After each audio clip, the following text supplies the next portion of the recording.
Welcome to the Network Plus Prepcast, your dedicated audio companion for mastering every objective on the CompTIA Network Plus certification exam.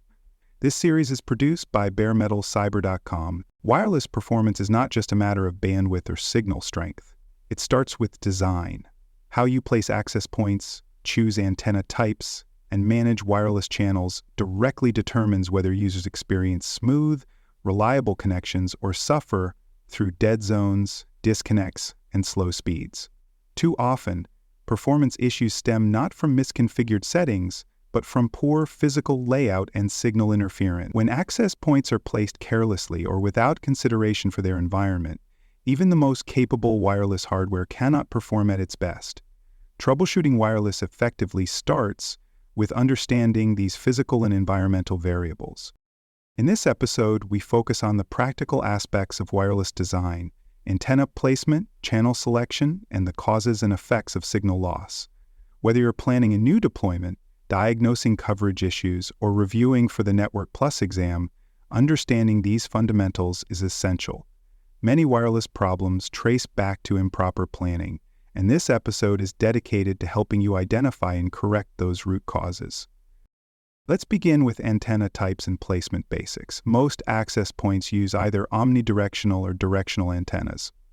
Omnidirectional antennas radiate signal in a 360-degree horizontal pattern, ideal for open floor plans or central ceiling placements. Directional antennas focus the signal in a specific direction, useful for long hallways, warehouses, or connecting distant buildings. Antenna choice depends on your coverage goals and the environment. Wall-mounted APs may have antennas angled downward, while ceiling-mounted APs provide top-down coverage. The physical mounting position should be chosen with the device's radiation pattern in mind to ensure maximum coverage and minimal waste.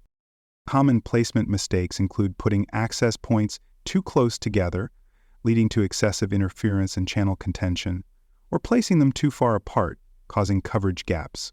APs installed behind metal fixtures above ceiling tiles or next to dense materials like concrete walls may have their signals absorbed or reflected in unpredictable ways. Inconsistent placement, such as mounting APs at different heights or orientations in the same space, results in uneven signal distribution.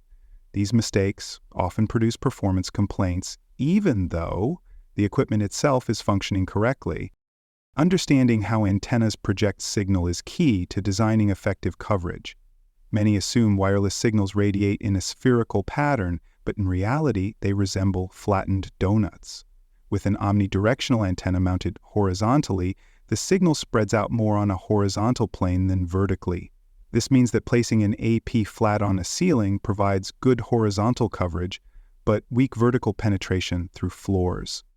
Directional antennas have narrow beams that must be aimed precisely. Without visualizing these radiation patterns, it's easy to create unintended dead spots or coverage overlap that leads to contention. Signal absorption and reflection are caused by environmental materials. Concrete, brick, and metal absorb wireless signals, weakening them as they pass through. Water and glass can reflect signals, scattering them and creating echo-like effects that disrupt communication. Even something as simple as a fish tank or a row of metal filing cabinets can alter RF behavior in a room. These effects are more pronounced at higher frequencies like 5 GHz, which are more easily absorbed or reflected than 2.4 GHz signals. Site surveys are essential for identifying these environmental factors before deployment. Channel planning in the 2.4 GHz band is challenging due to its limited number of non-overlapping channels. Only channels 1, 6, and 11 are spaced far enough apart to avoid overlap. Using adjacent channels, such as 2, 4, or 8, creates interference as the frequency ranges overlap and cause contention. This is a common problem in residential or dense office buildings where multiple networks compete for the same spectrum. Choosing non-overlapping channels is critical, and even then, the 2.4 GHz band can become saturated quickly in environments with many APs or neighboring networks. The 5 GHz band offers more flexibility with a greater number of non-overlapping channels. This allows better channel reuse, particularly in high-density deployments. However, some 5 GHz channels are classified as DFAS, dynamic frequency selection, and must avoid interfering with radar systems. APs operating on DFAST channels must vacate if radar is detected, potentially forcing clients to reassociate on a different channel. This behavior can cause momentary disconnections if not planned for.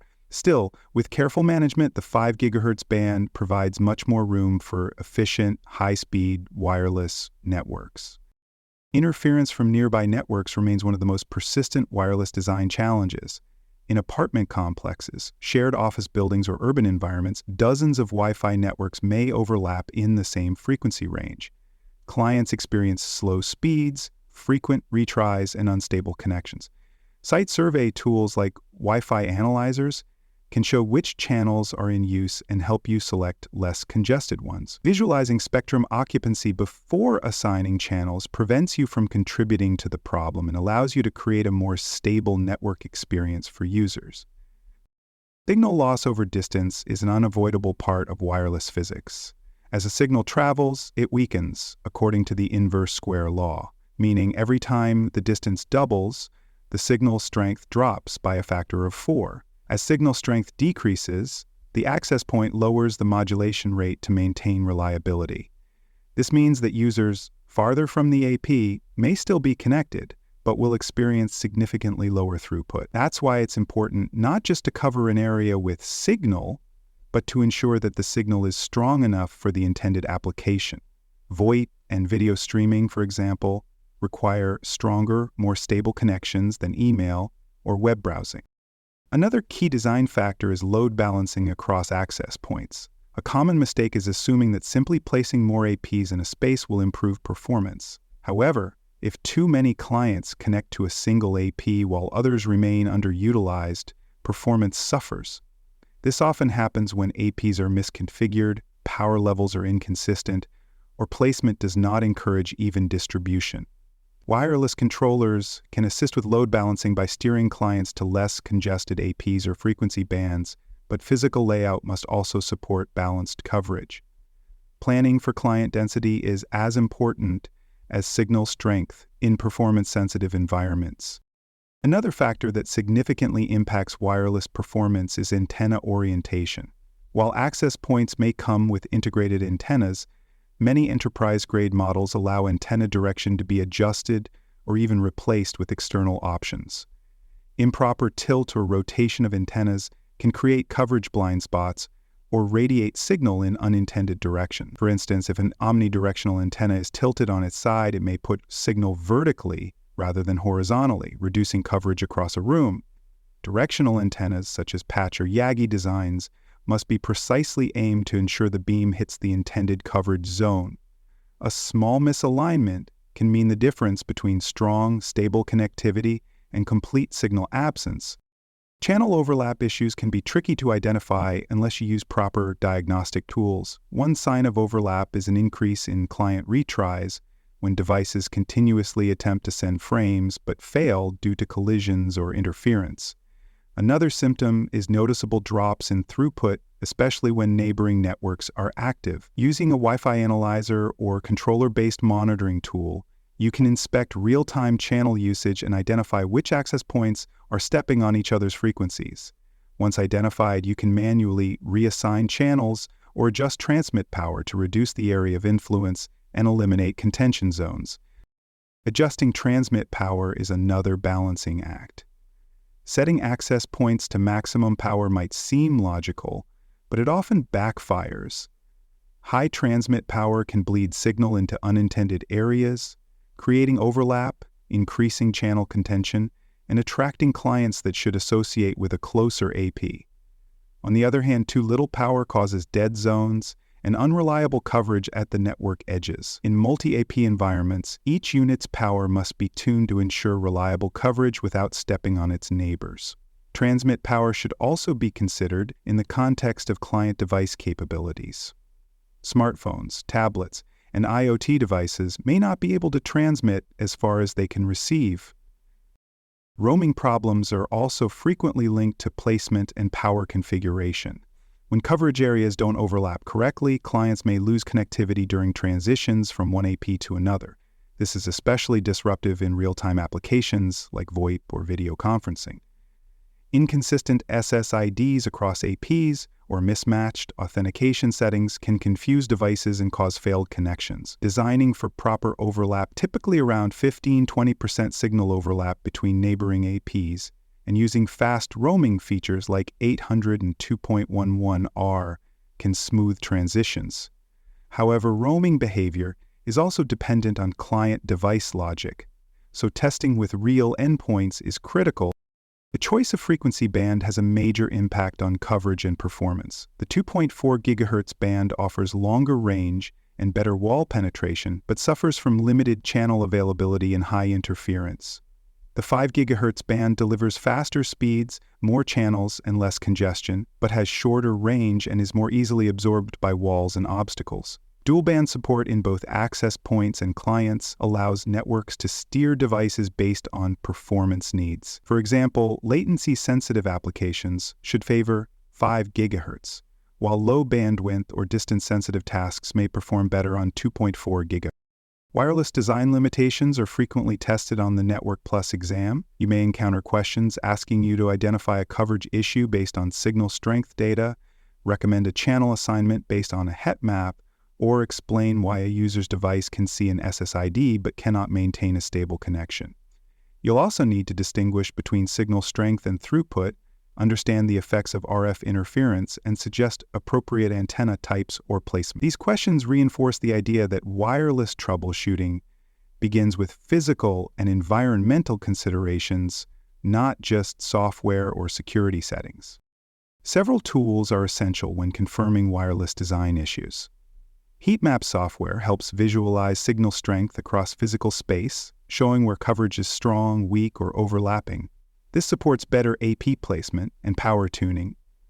Wi-Fi analyzer tools, available as apps or software, show live SSID data, channel usage, and signal strength per band. Spectrum analyzers go deeper, identifying non-Wi-Fi interference from microwave ovens, cordless phones, or other RF sources. These tools allow you to match subjective user complaints, like the Wi-Fi is slow over here, to measurable signal behaviors that can be resolved. To summarize, the most common wireless design faults stem from poor placement, uncoordinated channel use, and a lack of understanding about how RF signals behave. Placing APs behind walls, choosing the wrong antenna type, or leaving channel assignment to auto mode can create serious problems for users.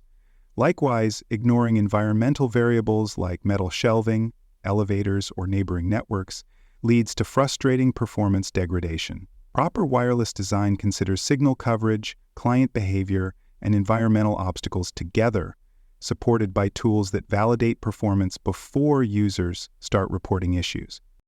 In every wireless environment, from small offices to large campuses, the RF behavior of your access points determines the user experience. Signal strength is only part of the equation. You must also consider SNR, channel reuse, antenna direction, and client density. The way access points are placed, configured, and tuned can either unlock reliable connectivity or lead to constant trouble tickets. Design is more than hardware. It's planning, measurement, and iterative testing. Knowing how to evaluate and improve wireless layout gives you the power to build faster, more stable networks. Thank you for listening to this episode of the Network Plus Prepcast, your trusted audio guide to the CompTIA Network Plus certification.